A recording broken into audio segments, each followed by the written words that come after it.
किथां आया आहियो अमा? अमा छा मसलो थियो आहे? बेगुनाह वठी विया आहिनि मुंहिंजा नंढा मासूम केरु वठी वियो आहे अमा? पुलिस सूबेदार सनाला बा छो वठी वियो आहे तव्हां? असांखे का ख़बर मुंहिंजा मज़दूरी त आया आहिनि मानी जो गिरब कोन तव्हां पाण कहिड़े ज़ात जा? ख़श केलियूं अच्छा ज़ोरी ज़बरदस्ती खणी आया? ज़ोरी खणी विया आहिनि न कचोरी न फिरियाद न दाद कुझु बि कोन्हे ज़ोरी खणी विया आहिनि।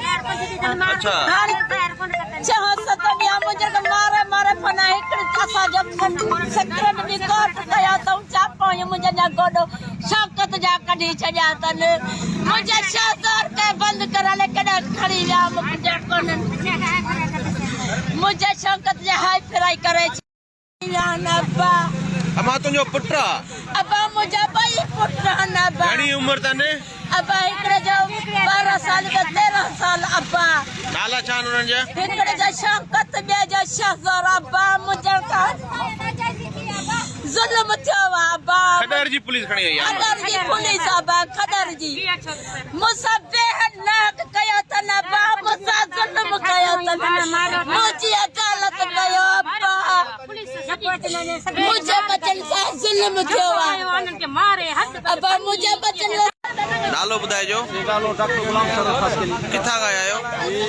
खडर लाको कोट त छा मसलो थियो आहे? मसलो असांजा बेगुनाह आहे टे छोकिरा खणी विया आहिनि हा ऐं छोकिरे जी उमिरि बि आहे हिकिड़े जी 12 साल ॿिए जी 14 साल नाला छा आहिनि उन्हनि जा? हिकिड़े जो आहे ज़मीर ऐं हिकिड़े जो आहे शौक़त हिकिड़े जो आहे शहज़ोर अच्छा केरु खणी वियो उन्हनि खे? हिनखे खणी आहे खडर पुलिस अच्छा केरु आहे एस जो हुते? एस जो आहे सनाउल्ला पावर कहिड़े केस में खणी आहिनि? केस बि ॿुधाए कोन थो ऐं हाणे ज़ाहिर करे पियो त पुलिस जो मुक़ाबिलो पहिरियों असां हुनखां पुछो त बाबा जेको कहिड़े केस में खणी आया हुनजो असां जांच पिया कयूं जांच करण खां पोइ जेको आहे असां मजबूर थी असां जेको सीशन जज खे एप्लीकेशन ॾिसी जज साहिबु हुते छापो आयो हिकिड़े छोकिरे खे लिकाए छॾियूं हुनखे हाफ फ्राई कयूं वञी बादी में ॿ छोकिरा असांजा ज़ाहिर कयूं पोइ उन में एफआईआर में लिखियो आहे त बाबा जेको आहे पुलिस जो मुक़ाबिलो हिननि कयो ऐं ड्यूटी था कयूं उन केस में असां हिनखे हयूं आहे ऐं को बि फ़िरादी न आहे को बि अहिड़ो को माना मतिलबु ॾिठो न आहे त को असांजो क्रिमिनल जेको मसइलो आहे या का फुरी कई अथनि अहिड़ो को ॻाल्हि कोन्हे। हिकिड़े खे हाफ फ्राई कयो अथनि? हिकिड़े खे हाफ फ्राई कयो अथनि बेगुनाह